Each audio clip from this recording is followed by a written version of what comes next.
Well, nobody talks about the real issue about illegal immigration. And one of the most dangerous things that happen when you let people that you don't know who they are inside your country. And in this case, in the United States, there's a big problem because a lot of people who was let in by the Biden administration, we literally don't know who they are. We have no idea, as Bill Melugin says. In one popular landing spot for illegal immigrants on the United States side of the Rio Grande in La Joya, Texas, there are thousands of discarded cartel wristbands used as sort of ticket. You know, it's like all-inclusive crossing of the Rio Grande that the cartels help you, and you have those bands to identify. Oh yeah, he paid the full package for crossing, for human smuggling. IDs thrown away all over the place as well, mostly Central American. What does this mean?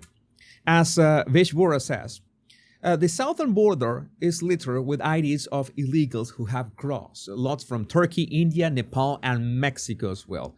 Goat Initiative has collected thousands of these IDs and other documents and have them structured in a database. They can help ID many quickly. But the problem is that most of those pictures could be of people who have changed or are blurry or are... Imagine that. Imagine trying to identify somebody from a very lousy or low quality picture on an ID.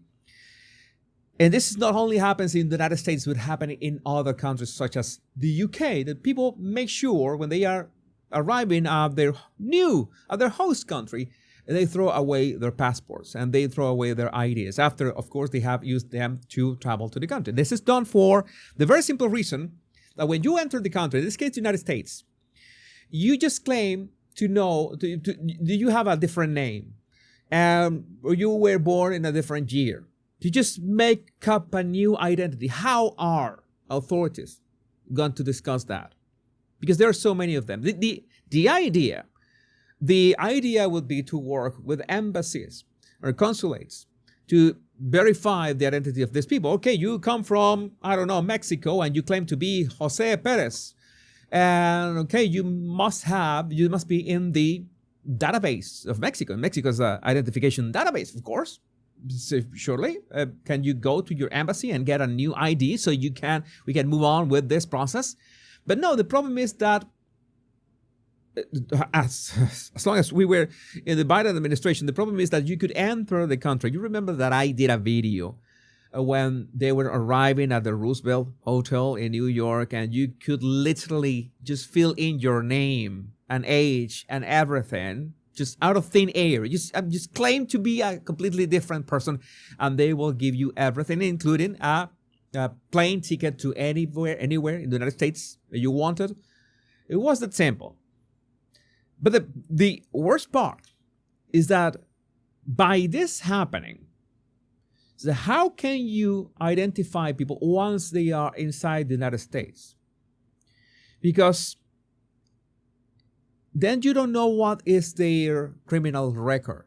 Because that's one of the first things when you are going to arrive or immigrate legally into a country. You give them, you have a background check done by yourself in your original country of origin, so you can hand it out to the authorities of your host country, and they, okay, you were not a criminal back in Venezuela or something like that. And that way they can not only identify you, but know that you were a good citizen in your original country. In this case, there's no record of that. So you can imagine who could enter and what kind of people could enter. There's no way to verify that. And of course, that works in benefit not of American citizens, but of everyone who entered the country illegally. That's how I find it asinine, the discussion that if somebody is in U.S. soil, no matter what, they are entitled to due process of, in a sense of being kicked out of the country. Oh, they have the right to due process. How can they have the right to due process if we don't even know who they actually are, who they claim to be? As Cernovich says, people are supposed to be vetted on the way in, but as many reporters documented, they threw away their IDs before entering. Now we are supposed to give them all hearings? How do you give a hearing, a fair hearing, to somebody who intentionally misled the United States authorities, not only by entering illegally, but misleading about their own identity? How does that work? That doesn't work. We have no idea who these people are. Fake names, fake information. It's impossible.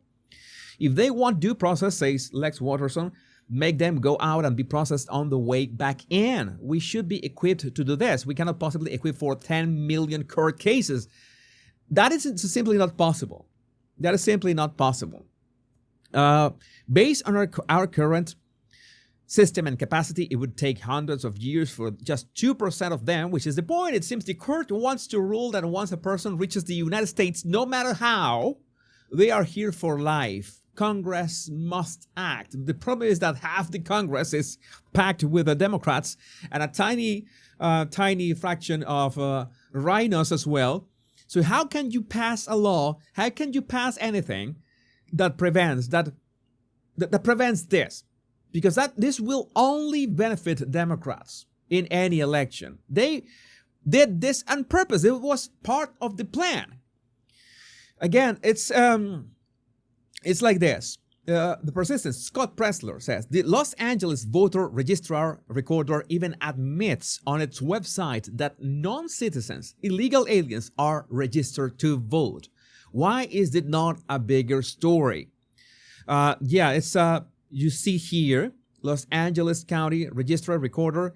You see the request voter registration cancellation, non-citizen or out of county. Non-citizen. If you want stories, by the way, if you want a story about deportations in the Obama era, because nowadays all these Democrats are crying because of this MS-13 guy, the Maryland dad who was deported to El Salvador. And we have to bring him back because, Constitution and stuff. Mace Moore has this nice anecdote that might open your eyes. In 2014, the New York Times reported that approximately 2/3 of the 2 million people deported under Obama had, aside from being here illegally, either committed minor infractions or no crimes at all. Democrats today call that deporting people who have done nothing wrong. But they entered the country illegally, so we know that that's a crime, but bear with me with this. Many of the people deported under Obama were sent back to dangerous places. Many had tragic things happen to them. Those stories didn't make the national news. There was no outrage, no political missions to rescue someone who had done nothing wrong. Here's the deportation story that you likely have not heard before because it happened under Obama, not Trump. Giovanni Miranda was brought here as a child by a mother who had fled El Salvador and entered the country illegally. Miranda attended elementary school in Dallas. He became a legal resident. He was a child at the time. He worked for an auto body shop and paid taxes. In 2009, he was 32 years old with a family when he was involved in a minor traffic accident. During the accident, a background check revealed that he had been arrested 7 years earlier in 2002 for possession of half a gram of cocaine. He wasn't deported under Bush, but under Obama. Immigration authorities got involved and he was eventually deported to El Salvador. What happened there? He wasn't a gang member. No MS-13 affiliation. Not a wife beater. He had lived in America virtually his entire life. He didn't even speak Spanish when he was deported to El Salvador. In El Salvador, Miranda got a job at a local garage and shortly after he opened his own small auto body shop. He lived at the garage. One day, 2 gang members broke in, shot and killed him while he was holding his child. This is one of many stories of tragic things happening to people who were deported under Obama for doing nothing wrong. Nobody cared back then, but today they protest because Trump deported a gang member. So make it make sense. So many of these people, we have literally no idea who they are, and so many Democrats are rallying behind them. You think that makes sense? I don't know. I don't think that makes sense for anybody, but it's happening.